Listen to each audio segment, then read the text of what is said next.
In this video, we're going to be checking out a game played by Grandmaster Hikaru Nakamura whereby he hanged his queen 6 times, and that's why they call it easy model game. So let's get right to it. In this game, Hikaru was playing with the black pieces and his opponent Boris Gelfand with the white pieces. So the game began by d4, which is a very good move, and Hikaru played this move knight to f6.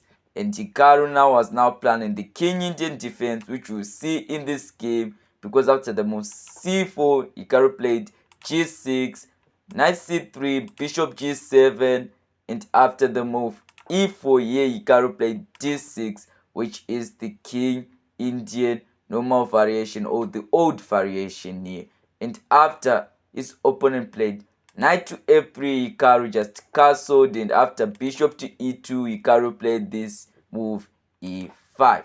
So here, so far so good. Hikaru was playing the main line of the King Indian defense, because here the plan is to exchange with white. Here there's also an exchange variation here. After takes, then you trade your queens, then you get into one crazy endgame. So here his opponent did not do that. Instead, his opponent opted for castles as a move, because bishop e3, even though if it was a nice move, here his opponent didn't want the move knight to g4, so he chose not to play bishop to e3 and chose to castle instead. So in this position, here Hikaru played knight to c6, and here after d5 they entered into the King Indian playbook. I might make a video on how to win in the playbook. So here Hikaru played the move knight to e7, planning an attack on the king side. And here is white's alternative. White is to plan an attack on the queen side here with a pawn storm. So here, after that move, his opponent plays the move knight to d2. And here Hikaru just plays knight to e8. And after his opponent plays the move b4, which is the orthodox, like an attack countering the queen side, here Hikaru plays the move f5. And here his opponent, instead of playing the move f3, which is a recommended one, or b5, which is also a recommended move by the engine, or a4, his opponent plays the move c5. And here Hikaru doesn't even respond. Instead, he just redevelops his knight to f6. And here you can already see the objective of Hikaru Nakamura is to completely smash his opponent and make it life difficult for him. And he is going to just advance his pawns forward until he somehow mates his opponent. So here his opponent plays the move f3 to delay Hikaru's attack, but Hikaru still plays f4. So you can already see here it's closed here, and this is not a very good thing for white. But although the engine is saying it's equal, for a normal player, not an engine, I would consider black to have the advantage here, because you can still advance your pawns, and now without any interference from that bishop and the queen, it's very easy. So here in this position, his opponent plays the move knight to c4. And here his opponent is adding pressure to this pawn, because it takes, and he wants to add much more pressure. So Hikaru just plays the move g5. So Hikaru just wants to break the position. He doesn't care about what his opponent is playing at the queen side.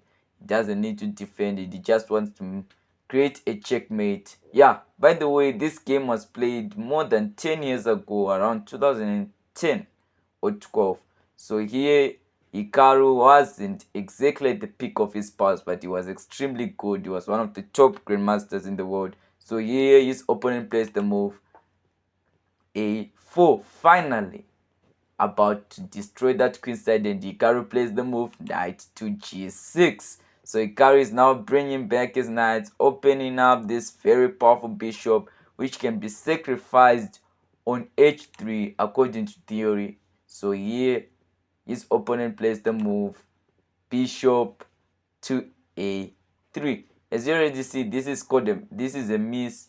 Here the engine instead was recommending bishop to b2. I don't know why. The engine is just crazy. So after bishop to a3, Hikaru plays rook to f7, planning to just bring this rook and this bishop down here and completely destroy white. So here in this position, his opponent plays the move b5. So it seems like white is more like winning the race here to attacking the queen side, because the corresponds are not even yet near the k. But you're going to see in a few moves how the game is going to completely change. So here d takes c5 was the move that Hikaru played, because knowing that this pawn was now defended, he was now willing to cause more trouble. And after bishop takes, Hikaru started attacking the king side by the move h5. And here, after his opponent played the move a5, about to crash the queen side down, Hikaru played the move g4, attacking strongly here. And here, after the move the move b6, here Hikaru played the move g3, which is an inaccuracy, because here there's nothing exactly. Queen d2 is actually the top engine line here just for defense purposes, but there's nothing that Hikaru is actually doing. White is the one which is promising pawn moves to crash down the queen side. So here's opponent plays the move king to h1, which is a great move because it's protecting. If the pawn takes, then the king is now actually much more protected than open. Like, let's just say it takes here, you already see the pawn is now protecting the king, so that would be a very bad move. So here bishop f8 was played, and after bishop f8, here his opponent played the move d6, which is a mistake now.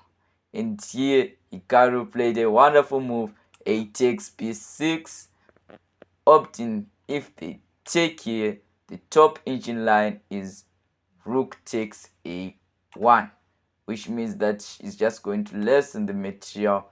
And here then Hikaru can actually take on d6, because there's enough material protecting you. Kick out the bishop, it will be a very good position and comfortable for black. Black will have the advantage. So here let's just go back to the a takes b6 situation.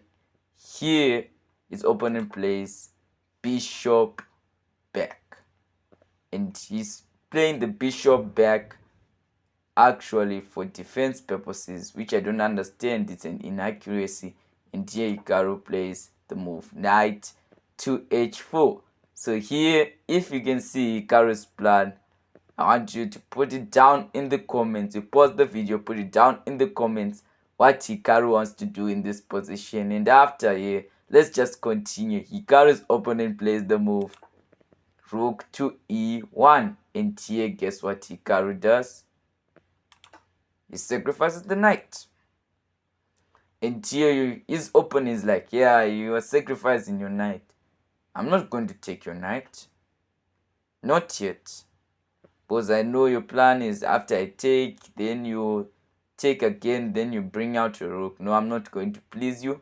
So in this position, his opponent is like, what is more important than a knight? A queen. And here you already see that is a missed win, and Hikaru is now already winning this position. You might just say nothing, the pawn just took here. No, that's not the whole concept here, because Hikaru just sacked this knight again. He sacked his queen, in fact, because here his opponent can just take the queen, right? And actually promote here. He can promote to a queen. But did you forget this mate? His opponent can see that, so his opponent doesn't take.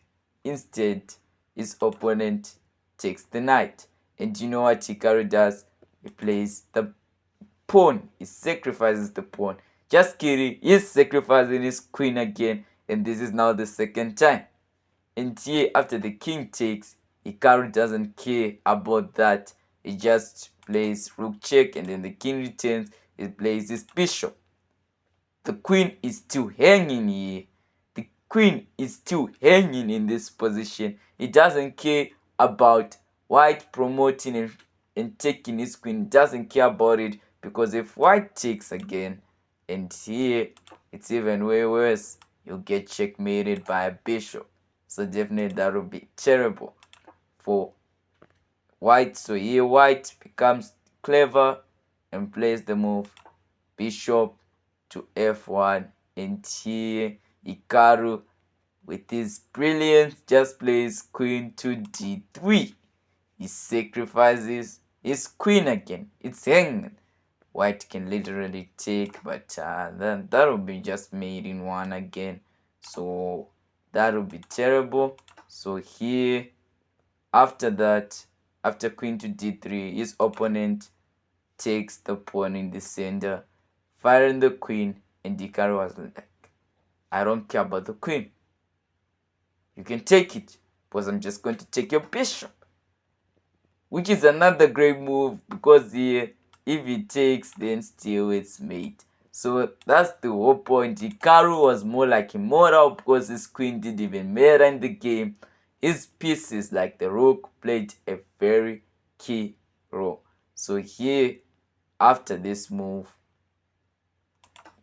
his opponent just took, and Hikaru just took that knight. Took this piece here.